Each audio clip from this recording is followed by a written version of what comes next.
welcome to my vlog. So, simple na.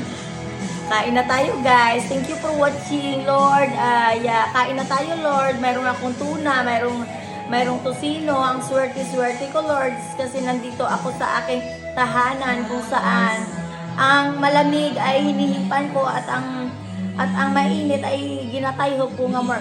Ganon.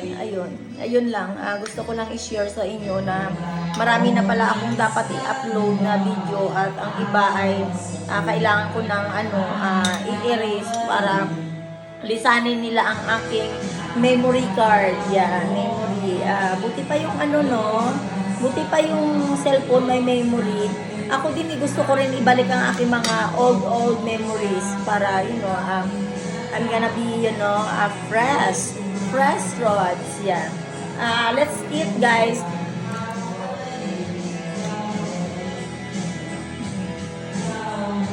Grabe.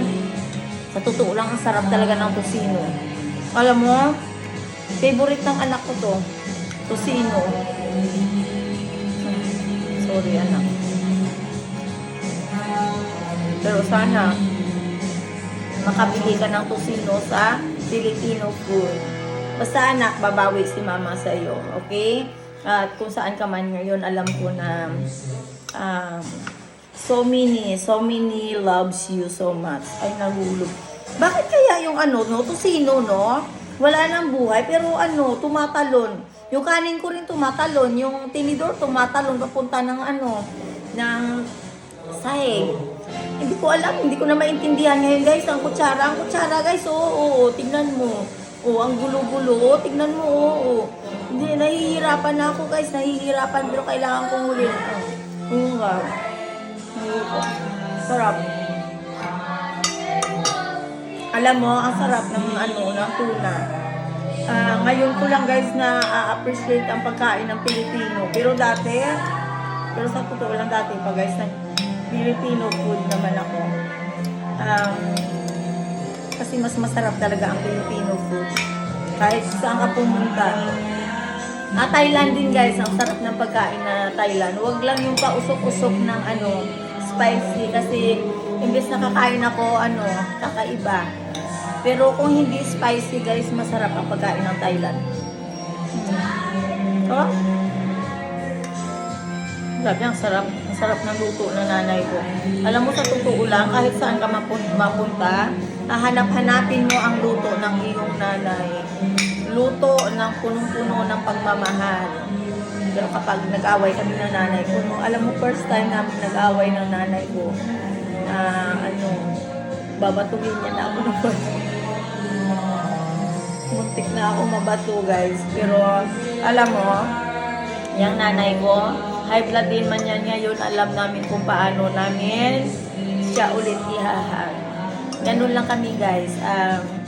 Sa totoo lang, first time kong nag-away kami ng nanay ko. Ayun, una mild lang. Pangalawa, yun yung pinaka-worst na akala ko hindi na kami magkakasundo pero okay pa rin kami ng nanay ko. Yun pala ang sinasabi na, alam mo, mawalan ka man ng kakampi sa mundo, nandyan pa rin ang nanay mo. Mag-away man kayo, talikuran mo man, pero nandyan pa rin ang nanay mo. Na pilit na iniintindi ka. Kaya ngayon guys, sa totoo lang ayaw ko na makaaway ko pa ang nanay ko, ayoko na kasi maraming taon na nasabi ko sa sarili ko na sana ako na lang yung katabi ng nanay ko. Siguro hindi ko naranasan mabuhay. Siguro hindi ko maranasan ang hindi maganda na naranasan ko sa Denmark. Kasi buong buhay ko guys, mula high school, hindi ko na nakasama ang nanay ko, nanay at tatay ko. Kaya yung vacation na mayroon ako, you know what, vacation that I have, I want to enjoy with them. Nung 2023, umuwi ako. Normally, kapag uuwi ako dito, ang sasalubong sa akin ang nanay at tatay ko. Noong 2023 na umuwi ako, wala ang anak ko. Sinabi ko, first time ko umuwi. Mula nung kasi Abi na hindi ko siya bitbit. At ang sakit pala sa dibdib, alam mo yun na yung tao, yung taong, dalawang taong importante sa buhay ko na ang bahay na to, pinangarap kong i-build para sa kanila. Masakit pala sa dibdib, no, na hindi mo sila nakita, at ang tatay mo habang buhay mo nang hindi makikita. Pero alam ko na kung saan man ang tatay ko ngayon, alam ko na nasa heaven siya kasama ni Lord. Kaya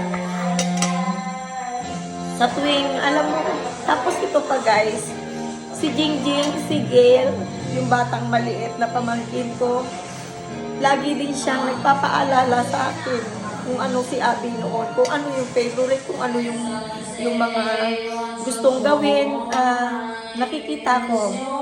Nakikita ko kay Abby. At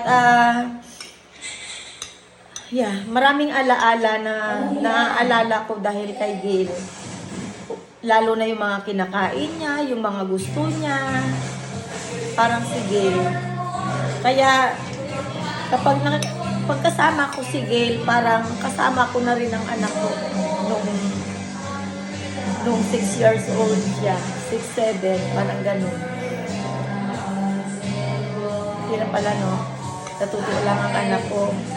Buong buhay. Buong taon na kasama niya ako na mula nung 0 hanggang 13 years old. Masakit pala sa loob na yung anak mo, ayun, may mga importanteng bagay na nag-i-enjoy ka, hindi mo siya kasama. Pero sa totoo lang guys, if I wish something, 2026, bago mag-end sana ang year ng 2026, sana mahagpo ulit sabi. But don't worry anak, I can wait. I will wait that you celebrate birthday, at 18th birthday. I hope that you can visit mama, and I wish that you can get Filipino passport, because you can have 2 passport, Danish and Filipino, because your mom is Filipina. Ayun lang anak, always remember that mama is always here. I love you so much, and you know what Lola wish? She wished that I hope she said that before she died, I hope that she can have you. Yeah. But I know anak that Lola have a long life. Yeah, and I know that it's happened someday. Always remember that we love you so much, and if you need help, just call to Lulu Bibian and Mia Pintason. We are always there for you. And if you need advice, if you need to talk because you have a problem, Mama is always here. I will answer you back, even though sometimes my signal is not good. And you know what, Abby, what I said in the beginning, you're a Danish anak. Don't allow that they will bully you. Don't allow that they hurt your feelings. Okay? Always remember that you have rights like others too, like other kids, because you are Danish citizen. You are Danish anak. Yeah. That's it. Remember what I'm saying. If they bullied you, bully them back. I didn't allow them to hurt you. Not today, not anymore. Okay? I love you so much. Love, love. Do you remember this? Yes. Mama love you so much. Yes. And I know that you still believe that mama have a miracle babies, that I hope that you can talk all of them. Yeah. Love you, and try to ask Aunis Winter, who is the excuse me, oh my god, I'm burping guys, sorry. I didn't mean to burp in front of the, in front of my camera, but Adi, try to ask Agnes Winter. Yeah, Agnes Winter. Maybe she can tell the truth, okay? I love you, love you, love you. Love never end from Mama's heart. Okay, bye.